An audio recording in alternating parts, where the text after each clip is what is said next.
জাকাত কখন ফরজ হবে। উদাহরণস্বরূপ ধরেন, গত রমজান থেকে এই রমজান পর্যন্ত যদি কোনো ব্যক্তি বিগত রমজানে 7.5 ভরি স্বর্ণ এবং 52 তোলা রূপা অথবা এই সমপরিমাণ টাকার মালিক যদি গত রমজানে কোনো আল্লাহর বান্দা বা কোনো ব্যক্তি যদি হয়ে থাকে, এই রমজান পর্যন্ত যদি পূর্ণ একটি বছর তার কাছে নেশাব পরিমাণ মাল থাকে বা ওই মালের পরিমাণ সমপরিমাণ টাকা যদি থাকে, তাহলে ওই ব্যক্তির উপর জাকাত ফরজ। এখন প্রশ্ন হলো, খুব দিল দিয়ে কথাগুলো শুনতে হবে, মনোযোগ সহকারে। কথা হারিয়ে গেলে তাহলে মাসআলা বুঝবেন না, পরবর্তীতে পেছ লাগাবেন। বছরের শুরুতে আপনি নেশাবের মালিক ছিলেন, বছরের শুরুতে নেশাবের মালিক আপনি ছিলেন। যে কোনো কারণবশত বছরের মাঝখানে 6 মাস হওয়ার পরে আপনার নেশাব থেকে কিছু টাকা কমে গেল, বছর শেষ হওয়ার আগেই আবার নেশাব পরিমাণ সম্পদ আপনার কাছে এসে যোগ হলো, তাহলে আপনার উপর জাকাত ফরজ হবে। বছরের শুরুতে ছিল, মধ্যখানে কম ছিল, বছরে শেষে এসে শেষ হওয়ার আগে এসেই নেশাব পূর্ণ হয়েছে।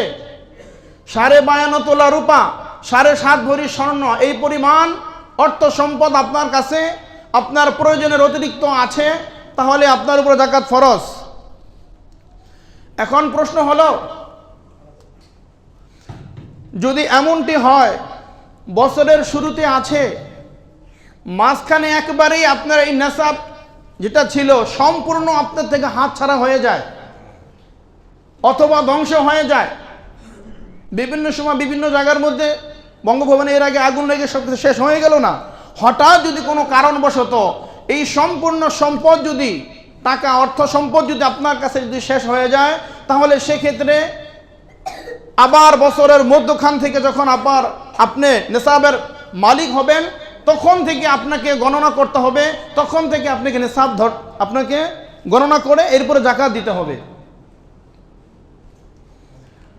যদি এমনটি হয় বছরের 6 মাস 9 মাস 11 মাস পর্যন্ত আপনার কাছে টাকা আছে, যদি শেষে 11 মাস পরে যদি এরপরও আপনার টাকা যদি কি হয়ে যায়, হাত ছাড়া হয়ে যায়, ধ্বংস হয়ে যায়, তবু আপনার উপরে জাকাত ফরজ হবে না। আরেকটি বিষয় স্পষ্ট আমাদের মনে রাখতে হবে, সেই বিষয়টি হলো এটা, অনেকে মনে করেন এই কথা, 10 লক্ষ টাকার মালিক সে হয়েছে, বছরের মধ্যখানে তার কাছে আরো 5 লক্ষ টাকা নতুন অর্জিত হয়েছে, যোগ হয়েছে। এখন সে চিন্তা করে, এটা তো আমার বছর পূর্ণ হলো না, মাত্র 8 মাস পরে গিয়ে, তার মানে 4 মাসে নতুন টাকা মাত্র আমার কাছে আসলো, এই টাকা তো এখনো 1 বছর পূর্ণ হলো না।